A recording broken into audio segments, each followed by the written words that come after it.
Hello बच्चों, आज हम पढ़ेंगे chapter 6 triangle theorem 6.1 basic proportionality theorem BPT, जिसे थेल्स थ्योरम भी कहा जाता है। If a line is drawn parallel to one side of a triangle, triangle के एक तरफ एक लाइन पैरेलल दी गई है to intersect the other two side in distinct point. ये जो पैरेलल लाइन है बाकी दो लाइन्स को क्या कर रही है, इंटरसेक्ट कर रही है पर्टिकुलर पॉइंट्स पे। The other two side are divided in the same ratio. अब ये यहाँ पे इंटरसेक्ट कर रही है, दैट मीन्स कि इस लाइन को डिवाइड कर रही है, दोनों ही लाइंस को ये इक्वल सेम रेशोज में डिवाइड कर रही है। ठीक है, तो ये अब हमें इसमें दिया हुआ क्या है कि ए बी सी एक ट्राइंगल है और डी ई बी सी के पैरेलल है, ये हमें दिया गया है।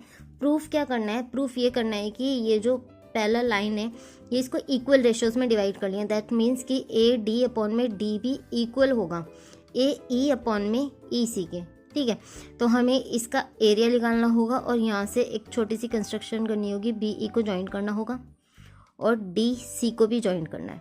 ठीक है, ये भी हमारी एक कंस्ट्रक्शन है कि ई एम परपेंडिकुलर ड्रॉ करना है हमने ए डी पे और डी एन परपेंडिकुलर ड्रॉ करना है ए ई पे। अब ये परपेंडिकुलर ड्रॉ क्यों करना है, क्योंकि हमें इसका एरिया निकालना होगा और एरिया निकालने के लिए हमें हाइट की ज़रूरत है जो हमें नहीं दी गई है। ठीक है, एरिया का फॉर्मूला क्या होता है, half into base into height.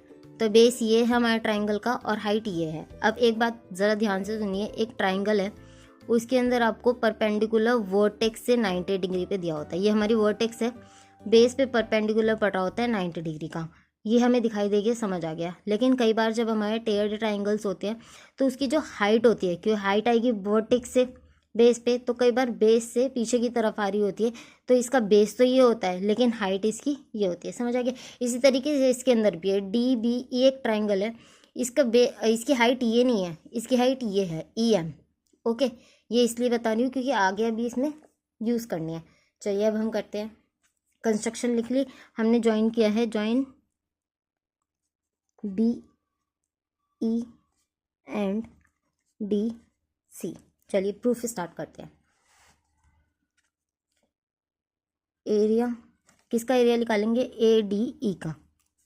ए डी ई क्या होता है, हाफ, बेस क्या है इसका ए डी, इंटू में हाइट क्या है इसकी ई एम। नेक्स्ट ट्राइंगल लेंगे डी बी ई, इसके अंदर बेस क्या है ये और हाइट क्या है ई एम। ओके, तो B D B E equal half into base D B E M height. ठीक है, ये इक्वेशन 1 है, ये इक्वेशन 2 है। अब हम क्या करेंगे, डिवाइड कर देंगे दोनों इक्वेशन को, डिवाइड बोथ द इक्वेशंस।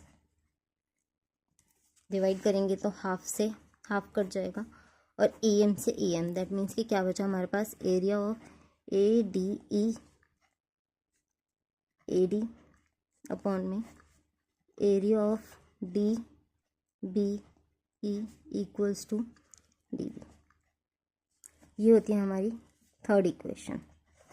चलिए अब ये वाला ट्राइंगल हमें लेना है ए डी ई, इस बार बेस हम ए ई लेंगे और परपेंडिकुलर हमारी हाइट क्या हो जाएगी D N. Next triangle D E C लेंगे, बेस हमारा ये है और हाइट हमारी ये हो जाएगी। चलिए लिखते हैं,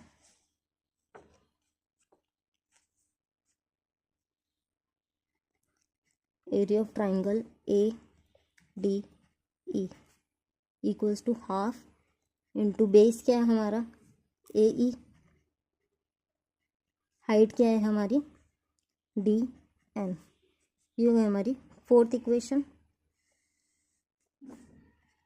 एरिया लेंगे D E C, D E C equals to half into base क्या है ई सी, ई सी इंटू में हाइट क्या है हमारी, फिर से डी एन लेंगे। ओके, चलिए ये हो गई हमारी fifth equation. Divide both the equations, half से हाफ कट गया, डी एन से डी एन, क्या बचा area of A D E equals to A E, area of D E C equals to क्या बचा है आपके पास, ई सी। देखिए ये है हमारी क्वेश्चन नंबर 6। एक बात अब आप देखिए कि दो पैरेलल लाइन के बीच में अगर कोई ट्राइंगल बन रहा है जिसका बेस सेम है तो इनका एरिया सेम होगा। जैसे ये एक बेस दे दिया आपको, ये पैरेलल लाइन से ये बेस है, तो इस ट्राइंगल का एरिया और इस ट्राइंगल का एरिया आपका क्या होगा, सेम होगा। जिस तरीके से हमारा ये वाला ट्राइंगल दिया हुआ है, ये दो पैरेलल लाइन से हमें गिवन है, इसका एरिया और इसका एरिया हमारा बिल्कुल इक्वल होगा। समझ गए आप, इसका और इसका। चलिए करते हैं, लिख लेते हैं पहले तो कि ट्राइंगल ऑफ एरिया किसका, डी बी ई का इक्वल होगा एरिया ऑफ डी ई सी के। ये हो गई हमारी इक्वेशन नंबर 7। अब देखिए एक चीज़ हमें प्रूफ क्या करना है, हमें प्रूफ करना था ए डी अपॉन में डी बी। ठीक है, तो ये देखिए ज़रा, हमारी एक इक्वेशन से हमें मिल गई ए डी अपॉन में डी बी। अब नेक्स्ट हमें क्या प्रूफ करना था, ए ई अपॉन में ई सी, जो कि हमें मिल गई है 6th इक्वेशन से, ए ई अपॉन में ई सी। ठीक है, तो लेकिन हमारे देखिए ऊपर डिनोमिनेटर तो दोनों की सेम है, अगर मैं न्यूमिनेटर भी सेम कर दूं तो दोनों इक्वेशंस हमारी प्रूफ हो जाएंगी। अब ज़रा ध्यान से देखिए, अभी मैंने पहले लिख लेते हैं। ठीक है, क्या था ये, area of triangle A D E कितना है, A D, area of triangle D B E कितना है, डी बी। अब देखिए area of triangle A D E equal आपके किसके, ए ई के। अब यहाँ देखिए डी बी ई और डी ई सी मेरे दोनों इक्वल है, तो क्या मैं ऐसा कर सकती हूँ कि मैं इस डी ई सी को डी बी ई ही लिख लूँ, क्योंकि दोनों इक्वल है। तो बात है कि एरिया ऑफ, मैं लिख लेती हूँ डी बी ई, क्या है मेरा, ई सी। अब आप ध्यान से देखिए, हमारे L H S, R H S, numerator denominator सब इक्वल है। समझ आ गया आपको।